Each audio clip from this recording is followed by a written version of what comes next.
손바닥으로 하늘을 가릴 수 없다라는 말이 있습니다. 손바닥으로 하늘을 가릴 수 없다. 우리의 잔꾀로 하나님을 속일 수 없다. 그런데 오늘 이 무모한 도전을 했던 한 왕을 오늘 다루고자 합니다. 바로 북이스라엘의 아합 왕입니다. 이 아합 왕이 유다의 여호사밧하고 서로 결혼으로 서로 이제 사돈지간이 되고 그들은 좀 이렇게 가까워집니다. 그러면 공동의 적을 만들어야 됩니다. 어떻게 가까워지느냐면 두 사람이 가까워질 수 있는 이유를 찾습니다. 그러다가 아람이 그들에게 빼앗아 갔던 길랏 라모스의 땅을, 이 가지파의 땅이었는데 그걸 두 아합 왕과 여호사밧 왕이 둘이 연합해서 우리 길랏 라못을 올라가서 빼앗아 오자 라고 말합니다. 이 말을 했을 때 여호사밧 왕이 그래도 믿음 있는 사람이었고 하나님 앞에 두려워하는 면이 있었습니다. 그 여호사밧 왕이 아합에게 뭐라고 얘기하느냐면, 그러면 전쟁에 올라갈 때는 하나님께 물어봐야 된다. 선지자를 모아달라. 그래서 물어보자 라고 말합니다. 아합이 말합니다. 좋다. 그러면 내가 선지자를 다 모을 테니까 한번 물어보자 라면서 400명을 모았습니다. 여러분 22장 6절 한번 보십시오. 22장 6절. 6절 같이 읽습니다.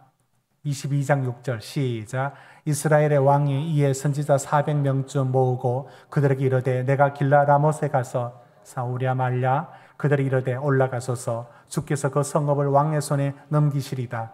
여러분 이 장면 보십시오. 그러니까 이스라엘 왕이 선지자 400명을 모으고 그들에게 이제 이렇게 묻고 그 왕 앞에서 400명이 이제 하나님의 뜻을 말해야 되는, 예언을 말해야 됩니다.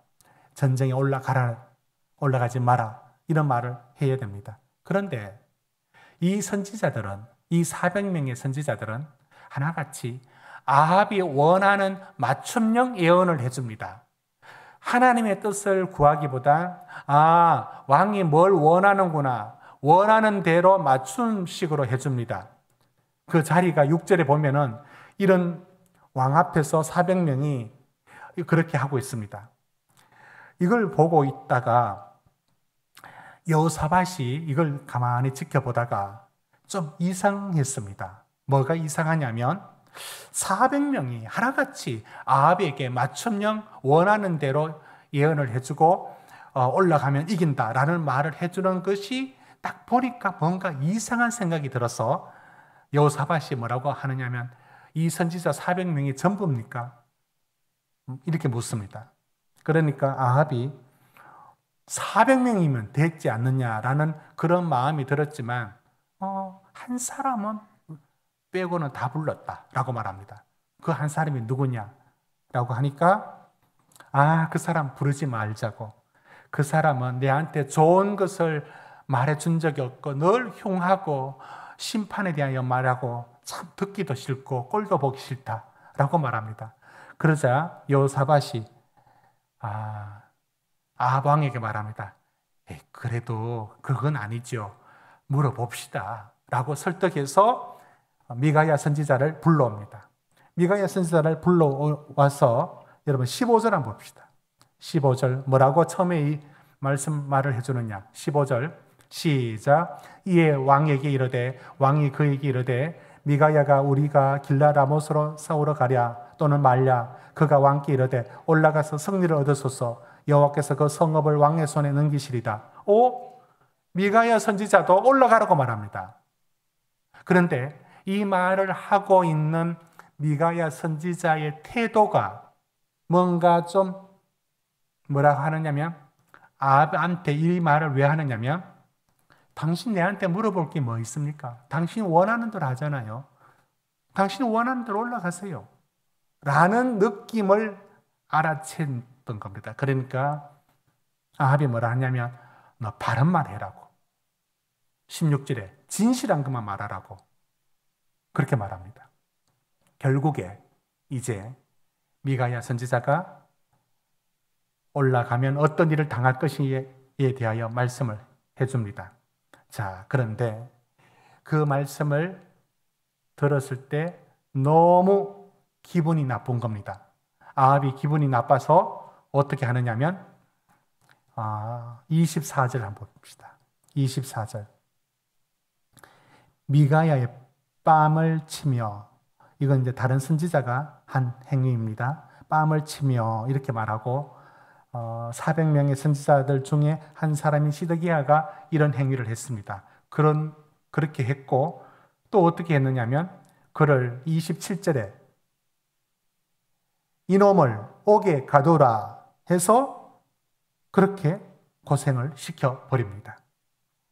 자, 내가 듣고 싶은 이야기만 말해주는 선지자들 집단의 얘기를 듣고 내가 듣기 싫은 소리를 하는 미가야 선지자는 듣지 않습니다. 이게 아합입니다. 아합은 하나님의 말씀을 선택적으로 받아들입니다. 이 말씀이 내 안에 마음에 들면 받아들이고 내 마음에 안 들면 안 받아들입니다. 아합이 가진 신앙의 아주 모순된 태도가 이겁니다. 자기 입맛에 맞는 말씀만 골라 듣습니다. 자, 그래 놓고는 미가야 선지자를 옥에 쳐넣고는 이제 여호사밧과 함께 아람을 치러 올라갑니다. 아람을 치러 올라가는데 그 올라가면서 자꾸 느낌이 불안합니다. 왜냐하면 400명이 올라가면 이긴다라고 말해주는 말은 자기 마음에 확신을 주지 못하고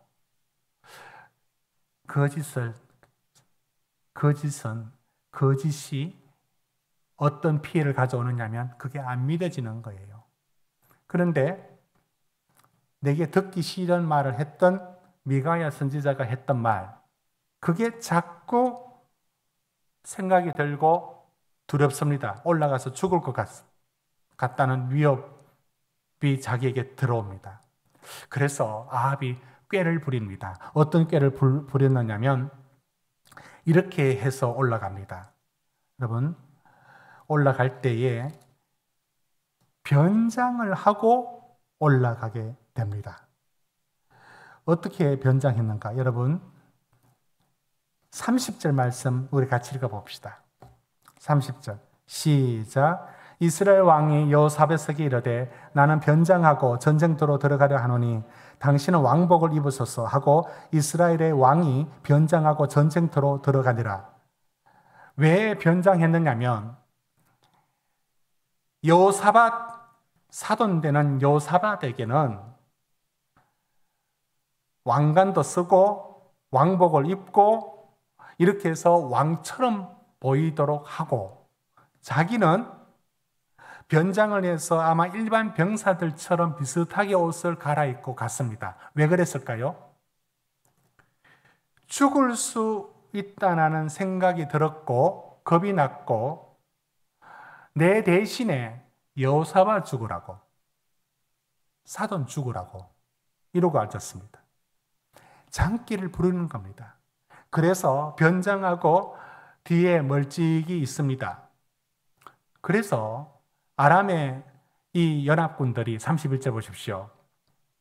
일제히 공격을 하는데 아합을 공격하려고 하는데 여호사밧이 왕복을 입고 있으니까 그게 아합인 줄 알고 그를 집중적으로 공격합니다. 32절. 그런데 여호사밧이 소리를 지릅니다. 여러분, 어떤 소리를 질렀다고 보십니까? 어떤 소리를 질렀다고 보십니까? 1번, 살려달라. 2번, 나는 아합이 아니다. 몇 번입니까? 지금 여호사밧은 눈치를 챘습니다. 나는 아합이 아니다라고 말했을 것 같습니다. 그래서 30절 보십시오. 이스라엘의 왕이 아님을 보고 아합이 아니네 라고 돌아서 갑니다. 그런데 이 아합이 이런 변장을 하고 자기는 살려고 했던 이 장깨를 처음에 부렸죠. 근데 어떻게 됐느냐면 34절 보시면 오늘 기막힌 일이 일어납니다. 여러분 34절을 같이 읽겠습니다. 시작. 무심코 활을 당겨 이스라엘 왕의 갑옷 솔기를 마친지라. 왕이 그 병거 모는 자에게 이르되 내가 부상하였으니 내 손을 돌려 내가 전쟁터에 나가게 하라 하였으나 35절 이날에 전쟁이 맹렬하였으므로 왕이 병거 가운데 붙들려 서서 아람 사람을 막다가 저녁이 이르러 죽었는데 상처의 피가 흘러 병거 바닥에 고였더라. 여러분, 자기 살려고 변장하고 뒤에 멀찍이 있었는데 누가 아합을 알아채고 쏜 게 아니에요. 그 화살이 날아가다가 우연히, 그래서 무심코라고 말을 합니다. 어떤 사람 무심코 활을 당겼는데 그 화살이 아합 왕의 몸에 꽂히는데 왜 열왕기상은 이 표현을 쓸까요? 활 맞아 죽었다 말하지 않고 갑옷의 솔기를, 여러분 솔기는 이 봉제 용어라고 되어 있지 않습니까? 그러니까 천을 한 겹, 두 겹을 해서 이렇게 박음질을 할 때 그 한 땀 한 땀 요거를 솔기라고 말합니다. 이렇게 하든 저렇게 하든 갑옷도 여기와 여기 팔과 몸 사이에도 움직이게 되니까 통으로 만들 수 없고 거기에 이렇게 연결해서 만들지 않겠습니까? 그런데 그 갑옷 솔기가 간격이 얼마만 했을까요? 갑옷 솔기가 화살 촉이 들어갈 정도로 있는 그 틈을, 솔기에 그 틈에 화살이 들어갔다는 말을 열왕기상은 왜 요 장면을 이렇게 현미경 보듯이 요 내용을 이렇게 다룰까요? 바로 아합에 대하여 하나님의 심판을 피할 수 없는, 하나님이 아합을 작정하고 죽이려고 심판을 내립니다.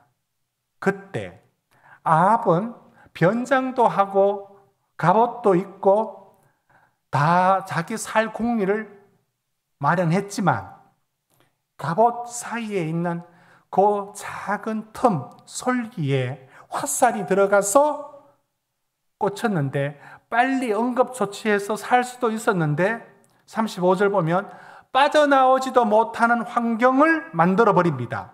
그래서 피를 너무 과다 출혈로 죽게 되었다. 그리고 그가 사마리아에서 그의 시체가 장사되는데 그 피를 개들이 먹었다라고 하여 하나님의 심판이 이루어졌음을 말하고 있습니다. 제가 오늘 이 말씀을 새벽에 묵상을 하면서, 새벽 시간 그때 묵상을 하면서 그때 했던 묵상인데, 이 솔기 틈으로 날아 들어가는 화살, 이 표현을 굳이 이렇게 좀 활에 당하여서 죽었다라고 그냥 하면 될 텐데 왜 그 좁고 좁은, 왜 솔기 틈에 맞힌 것을 적었을까를 생각해 봤습니다. 이건 의도적으로 이 부분을 강조하고 있습니다.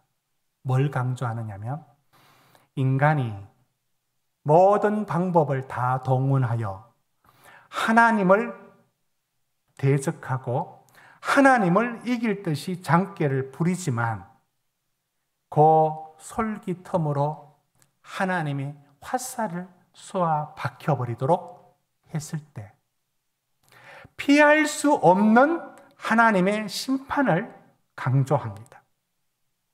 여기서 아합은 어떤 인간의 모습을 드러내느냐면 자기가 하나님마저도 자기가 준비하고 대비하면 얼마든지 피할 수 있고 자기 장기로 이 위기를 피할 수 있다라고 여기는 한 인간을 상징하고 드러냅니다. 그러나 그 인간을 향한 하나님의 심판이 솔기 틈으로 화살이 들어가는 것처럼 정확하게 그를 맞춰버립니다. 여러분, 이 아합의 행동, 변장하고 뒤에 축 처져 있으면서 그리고는 갑옷도 특별하게 갖춰 입고 자기 나름대로는 안전하다고 생각했을 겁니다. 여러분, 이게 얼마나 어리석고 얼마나 미련한지 오늘날 아합 같은 일을 하는 사람이 적지 않습니다. 복음서에 이런 비유가 있습니다. 어리석은 부자의 비유가 나옵니다. 이렇게 말하죠. 내 영혼아, 내 창고에 모든 곡식을 가득 채웠으니 이제는 편히 쉬자. 그는 자신을, 미래를, 자신의 인생을 준비한 곡식으로 안정을 찾고 거기에 의존해서 자기 인생을 꾸려갈 수 있다라고 말합니다. 그때 말하죠. 네가 오늘 밤에 네 영혼을 데려가면 이것이 누구 것이 되겠느냐라고 말합니다. 이와 같이 오늘날 아합의 행동이 많은 사람들에게 하나님 앞에 하나님을 요리조리 피하고 자기 방법으로 자기 삶을 대비하고 살 수 있듯이 여기는 분들이 적지가 않습니다. 이런 행위들은요, 창세기부터 계속 흘러왔습니다. 여러분, 아담이 범죄하였을 때 동산의 에덴 동산에서 숨습니다. 그런 후에 무엇으로 자기의 몸을 가리느냐면 창세기 말씀 보여주십시오. 무엇으로 몸을 가렸다고 되어 있느냐면 창세기 3장 9절에 무화과 나무 잎으로 가립니다. 여러분, 무화과 나무 잎으로 가렸다는 게 뭡니까? 그건 하나님 앞에 하나님을 속일 수도 없고 막을 수도 없고 해결할 수도 없는 방법으로 가리는 행위에 대한 상징입니다. 보여주십시오.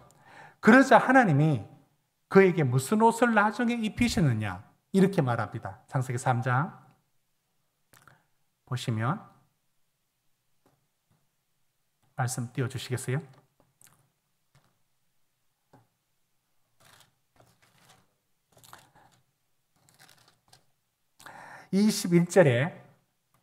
창세기 3장 21절에 여호와 하나님이 아담과 그의 아내를 위하여 가죽옷을 지어 입히시니라. 왜 가죽옷을 입혔을까요? 모피를 입혔다 이런 뜻은 아니겠죠.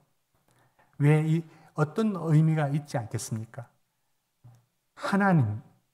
하나님의 방법은 가죽옷은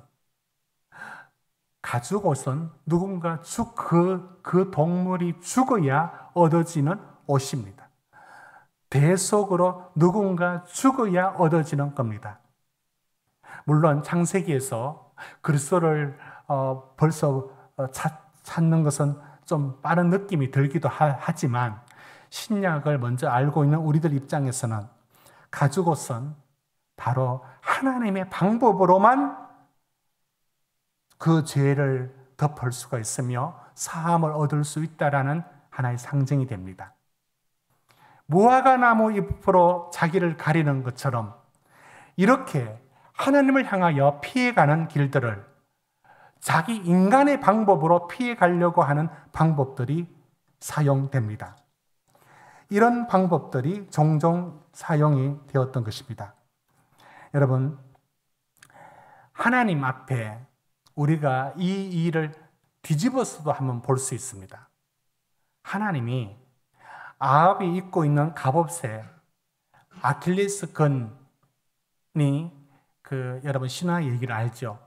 아킬레스건이 왜 아킬레스건이냐면 그를 이렇게 물에 담글 때 다 어디든지 다 강하지만 발목을 잡았던 고기만 가장 취약점이 되었습니다. 그래서 그게 아킬레스건이 되었다는 것처럼 인간이 가진 그 약점, 그걸 인간이 모릅니다. 바로 아합이 그걸 보여주고 있습니다. 자기가 이 정도면 충분히 안전하다라고 여겼던 하나님, 날 한번 죽여봐. 난 이 정도면 대비했어. 라고 했을 겁니다. 그러나 하나님이 솔깃텀으로 화살을 밀어넣어 아합을 죽였던 이 사건은 인간의 행위들 속에 얼마나 미련한지, 자기는 이 정도면 안전하고 괜찮다라고 여기는 것으로 하나님을 피해가려고 하는, 하나님의 속이려고 하는 모습들을 드러냅니다. 여러분, 사무엘상 23장 14절 보시면 그때 다윗이 광야의 요새에도 있었고 또 십광야 산골에도 머물렀으므로 사울이 매일 잣때 하나님이 그를 그의 손에 넘기지 아니하시니라. 여러분, 이게 무슨 말씀이냐면 사울의 갑옷의 솔기로 틈으로 아합의 갑옷에 솔기 틈으로 화살이 들어갔던 그 정밀함,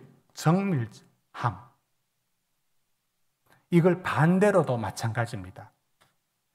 여러분, 사울이 다윗을 쫓아다닐 때 3,000명을 데리고 10년을 쫓아다닙니다. 이상한 왕입니다. 그런데 그 정도면 곧 잡힐 듯 하는데 안 잡힙니다. 하나님은 아합의 솔기로 화살을 쏜 것처럼 역시 반대로 우리를 살리는 일에 있어서도 실수 없습니다. 요새에도 산골에도 광야에도 어떤 곳에 있을 때 3,000명이 쥐잡듯이 다윗을 찾지만 금방이라도 잡힐 듯 하지만 안 잡힙니다. 정확하게 하나님이 다윗을 그 시간과 그 공간 안에 정확하게 보호하시고 지켜냅니다. 하나님은 이 정밀하게 실수하지 아니하시고 우리 인생에 있어서도 하나님이 나를 실수하면 안 되는데, 하나님 나를 잊어버리면 안 되는데, 여러분, 그 정확한 하나님이 우리의 인생에 들어와서 오신 하나님은 우리가 인생에 당하는 여러 일들 앞에서도 한치의 오차도 없이 정확하게 다윗을 건져내듯이 우리를 건져냅니다. 정확하게, 오차 없이. 여러분, 저는 이 두 가지 측면을 함께 봅니다. 하나님이 이제 다윗이 거의 다 잡혔던 순간이 있습니다. 사무엘상 23장 25절부터 보시면 이제 완전히 포위됐습니다. 완전히 포위되었는데 26절 보십시오. 산 이쪽으로 가고 다윗과 그의 사람들은 산 저쪽으로 가며 이제 다 완전히 에워싸고 피할 길이 없습니다. 이제 금방이라도 잡힙니다. 저 시간 조금만 지나면 다윗은 사울의 칼에 날아갑니다. 근데 그때 하나님은 어떻게 하시느냐? 27절에 갑자기 전령을 보내어서 블레셋이 쳐들어온다라고 사울에게 말합니다. 다 잡았는데 거기서 사울은 다윗을 포기하고 돌아서 갔습니다. 그곳 이름을 셀라하만 너곳이라고 명칭을 만들어 부르고 있습니다. 저 시간에 단 몇 분이라도 더 늦었으면 다윗은 죽었습니다. 그런데 하나님은 다윗을 놓치지 않았습니다. 정확하게 그를 건져냅니다. 여러분, 하나님은 우리 인생에 있어서 이와 같이 행하십니다. 심판받을 사람의 그가 어떤 장꾀를 서고 어떤 것으로 막아낸다 하여도 하나님은 그를 반드시 심판하십니다.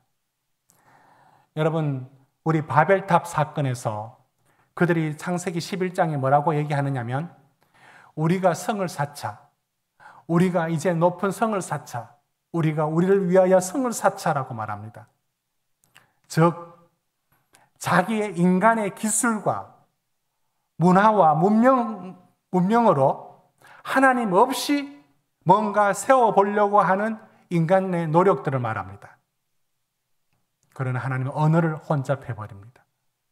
그 모든 일은 무효가 되어버립니다. 여러분, 하나님은 두 가지 측면에서 정확하게 심판에 있어서도 인간이 피할 수 없을 정확한 심판을 반드시 내립니다. 반대로 하나님은 그 자녀들을 어떤 삶의 위기와 경우 속에서라도 가장 정확하게 그 시간을 놓치지 않고 그를 건져냅니다. 마치 솔기텀으로 화살이 들어간 것처럼 우리를 건져내는 일에 있어서도 하나님은 시간과 어떤 착오도 없이 반드시 건져내시고 살려내십니다. 여러분, 이 일을 통하여서 우리는 하나의 도전을 받게 됩니다. 우리의 미래를, 우리의 장래를 무엇으로 우리는 꾸며 나가고 있습니까? 우리는 우리의 삶의 일들을 무엇으로 계획을 세우고 나아가고 있습니까? 여러분, 그것이 하나님을 떠나서 그래, 내가 얼마의 돈을 갖고 내가 얼마의 어떤 계획을 세우고 그게 나쁜 건 아니죠.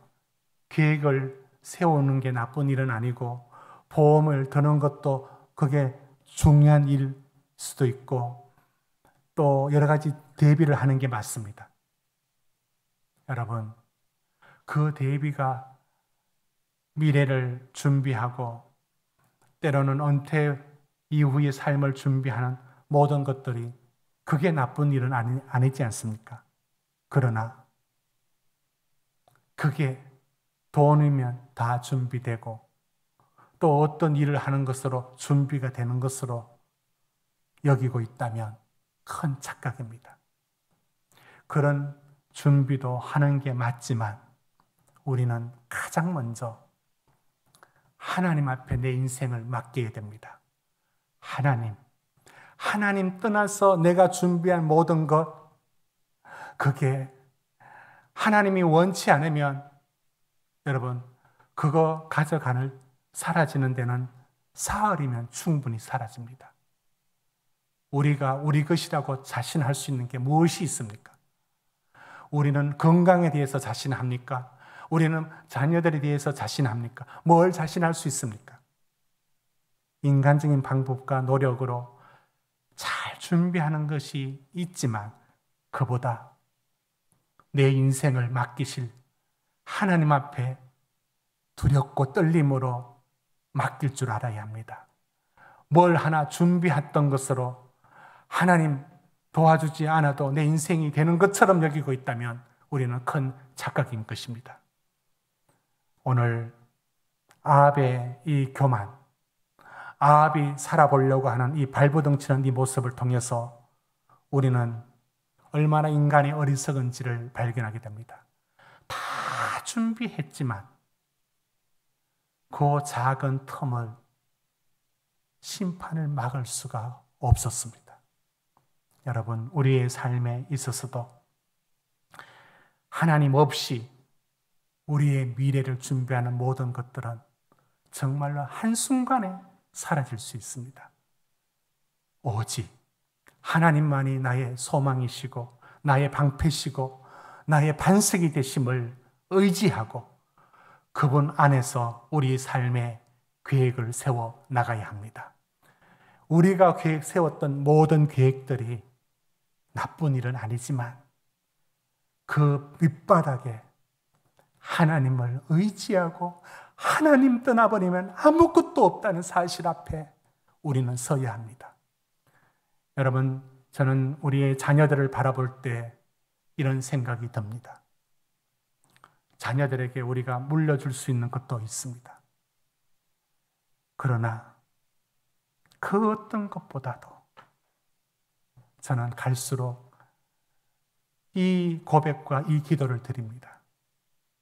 하나님, 저들의 직장이라든지 저들이 이 사회에서의 거기에 몇 년 늦어지고 남들보다 좀 자랑할 것 없는 자리에 서더라도 저는 상관하지 않습니다.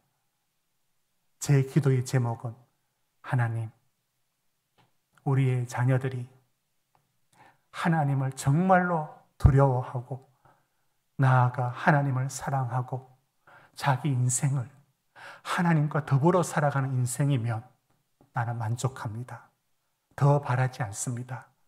하나님, 저는 아이들이 대학을 위해서 기도하고 또 직장을 위해서 기도하는 것, 그 기도를 하고 있습니다.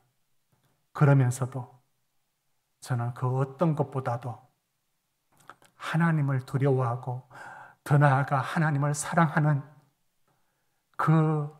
그것이 이어져서 그 인생의 계획을 하나님과 더불어 살아가는 인생이 되면 더 바랄 게 없겠습니다. 왜냐하면 하나님을 경외하고 하나님을 사랑하는 인생은 부모가 다 손 놓고 아무것도 못 해주는 것이 있다 하여도 하나님이 아버지 되셔서 다 책임져 주시고 이끌어 주십니다. 저기 꼭 들어가서 저 좋은 데 들어가고 저기 취업하고 그러면 좋은 것도 있지만 저는 솔직히 그렇게 바라는 마음 없습니다. 자신이 하나님을 정말로 경외하고 사랑하고 살아간다면 그 인생은 제가 책임 안 지고 하나님이 책임질 것이라는 믿음이 있습니다. 여러분, 우리는 무엇으로 미래를 준비하여 변장하고 갑옷으로 자기를 무장했던 어리석은 아합이 되어서는 안 됩니다. 하나님 앞에 하나님을 두려워하고 하나님 앞에 자기 인생을 맡길 줄 아는 그 인생이 진정한 하나님 앞에 복받은 인생이 되는 것입니다.